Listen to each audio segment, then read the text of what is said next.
What's up, guys? It's May 8th, 2021, Saturday. I'm actually on my way to my buddy's place, my buddy John Jones, to pick up a car. He's had this 70 Coronet wagon for forever, as long as I've known him. So I know he's had it before I've known him. Actually, the first time I met John, I was selling a 69 Dodge Dart with 318 in it, and I posted the ad, and he actually called me on it. Got to talking to him, and he wanted the car. I bought the car for 300 bucks, and I had it for a few years and decided, you know, I've got all these B bodies. At that time I had a few Chargers, and I just didn't feel like I was ever going to get to this Dart. So cool car, pretty rust free. It had a little surface rust on the top because it was a vinyl top car. Anyways, put it up for sale for 500 bucks. John calls me and he comes out to look at the car. So I gave him directions and stuff. You know, back then I don't even think we had cell phones yet. Sure didn't have like navigation and stuff like that. So anyway, he comes over. I'm standing outside, you know, garage door open in the driveway, and he comes rolling up, and I'm just like jaw hitting the floor. I'm like, holy shit. 70 Coronet wagon. He painted it petty blue on the top and black down the sides. And you know, I love B bodies, and I love lowered B bodies, and he had this thing freaking low. Stock steel wheels, black, and I don't know where he gets these center caps. They're from something else, but they're kind of like a rally wheel center cap where it's just in the middle around the lug nuts. Anyway, he slaps those on. He's got those on the car, but this thing just looks badass. I'll call it this. The car looked pissed. This is a John word. When I first met John, he would say that, and I was like, what does that freaking mean? Well, it means it's badass, basically. So when you see a bitchin' Mopar, you call it pissed. And to hear John say it, you know, say pissed. Anyway, that's how I met John. Got to talking to him, and he's a body guy. He does body work and stuff and paint. So I showed him my 68 Coronet, and I was like, hey, you know, I'd like to get this car painted. What do you think? And he's like, yeah, you know, bring it over. I went out. He brought me to a friend of his house, and he had like 3 cars painted by John, and so John was kind of showing me his work and stuff. So look, bitchin', I was down. So I gave him my 68 Coronet, and John painted that. So anyway, years go by. Know John forever, and I told him one time, I said, dude, if you ever sell that wagon, you gotta let me know. You gotta give me dibs on that car. And he says, oh, okay, cool. So, you know, years, and this is the same, it's practically the same story with John and that 70 RT that he has. I told him the same thing about that car.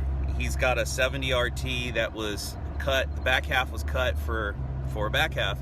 And anyways, that car, bitchin' car, red RT, I always wanted it. I told him the same thing, like, if you ever sell that car, and he never gave an inkling that he would, because he wanted to clone it into a 69 Daytona Pro Street. And anyway, it never happened. But long story short, one day he calls me and says he wants to sell the Charger, so I bought it. So same thing here on this wagon. Years go by, you know, I'm not even thinking about it, and he goes, hey, you still want that wagon? And he calls me Bunky. So he's like, hey, Bunk, you still want the wagon? And I'm like, hell yeah, I still want it. And he goes, all right, cool. So it's got a tired 440 in it. He's put, I don't know how many miles are on that 440. It's probably over 200,000, but it's pretty tired. And he wants to keep the drivetrain out of it. And I said, well, I go, do you want to sell it with the drivetrain? And he said, no. He's adamant about keeping the drivetrain. So I'm like, all right. I go, well, do you want to bring the car to my house and then I'll pull the drivetrain out? You know, what I was kind of looking for is, I would love to keep the car together and then just do a motor swap or motor and trans swap That way all the little pieces and nooks and crannies and stuff, it's there. You just move it from one engine to the other, you know, and the car stays up and running.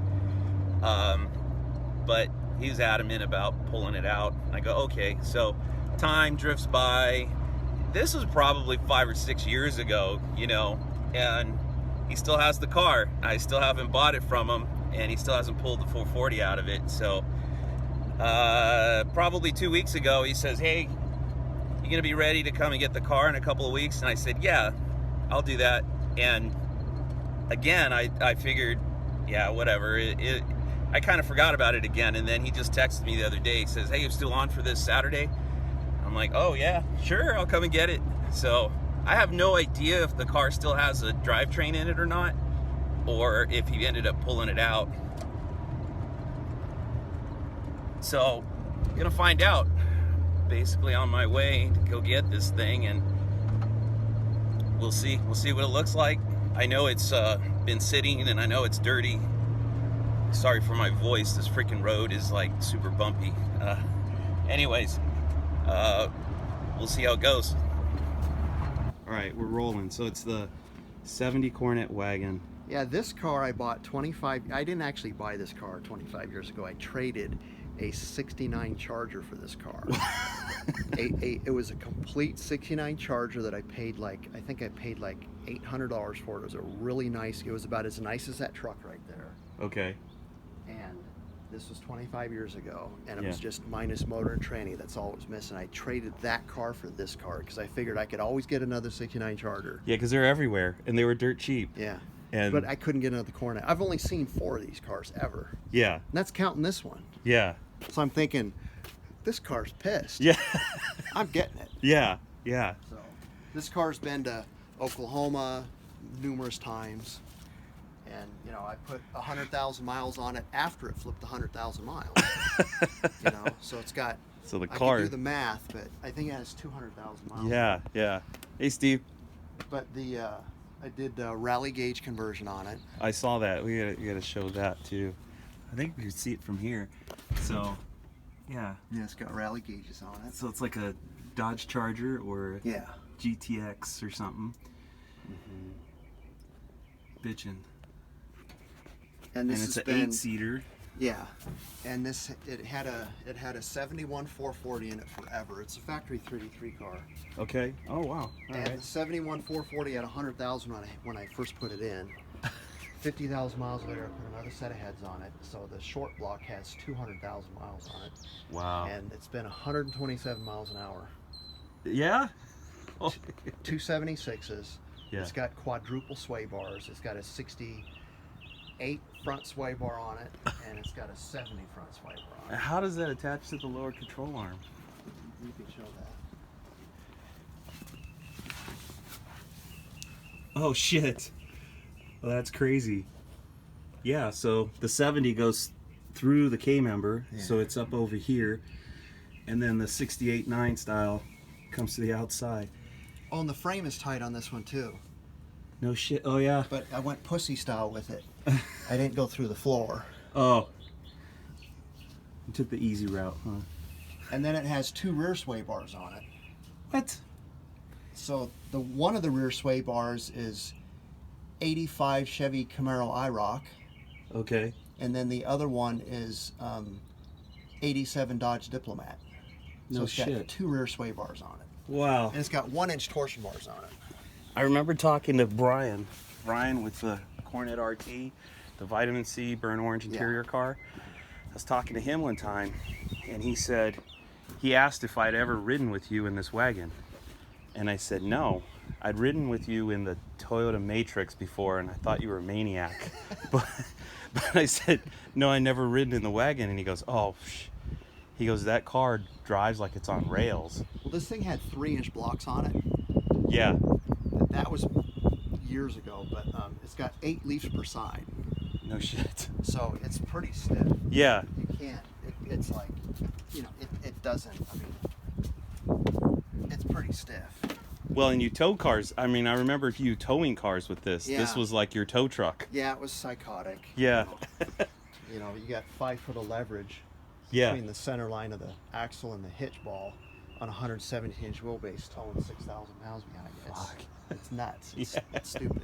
But I got married, so I can't do that crap anymore. Oh. But you can see one of the sway bars underneath, and the other one is back up in the front. It's towards the front coming back. And it's kind Okay, of oh, nice. Yeah. That's the IROC one, and then the other one is in the front. It's on top. It's fucking. See. Yep, I can kind And of see what's it right nice there. is like almost any Chrysler you buy, you can put two 75/60s on 8-inch rim. You don't have to do anything to it. Yeah, because they're already pretty Yeah. fat wheel wells. Yeah. Yeah, it's badass. See, it's 8 leaves per side with an overload. I've had a motor and trans in the back of this. Oh, and the fuel thing. Oh yeah, you moved it. I was in Oklahoma. It was right here. It's snowing. Too cold. I got back. I put it up here. Because you didn't want to have to sit there and hold it. Yeah. Because you can't hold the old school ones. Yeah. Or I mean, you have to hold the old And then school I did ones. the whole shaved door handle thing. Yep. So you could use a key to. I wanted to shave them, but I still wanted to be able to get in. So you just have to use a key. So it Nice. works. Yeah, I was telling, on the video on the way over here, I was talking about how I first met you, and you rolled up in this thing because I was selling that '69 Dodge Dart, Oh and yeah. you called me on it. And when you came over, I remember I was standing out in the driveway with the garage door up, you know, and you pulled up, and I was just like, holy shit. This thing was slammed down. So I'm sure you had the 3-inch blocks at that time, and the front was just laying on the ground. And it was just so incredible to see a car like that rolling on the street, you know. And it makes it look huge too. It's already a wagon, so it's kind of on the big side, but Yeah. when it's low, they really look big. Yeah.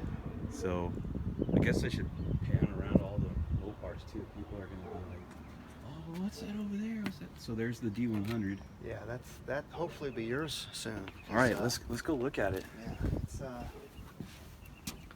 oh, hidden hitch. Oh yeah, nice.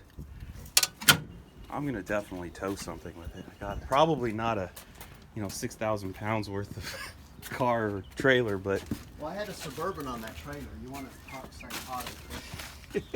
Yeah, that was a Suburban. Yeah, that was for Earl, and it was retarded. If the trailer had brakes, it'd be a little better, but it don't. So Okay, yeah, we're recording.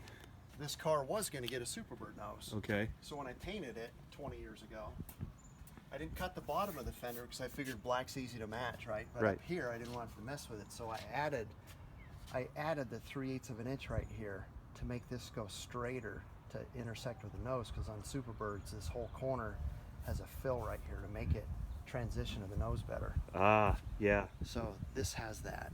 Yeah. So this is actually lifted up. Yeah, about 3/8 of an inch. It goes like this instead of going down. Right.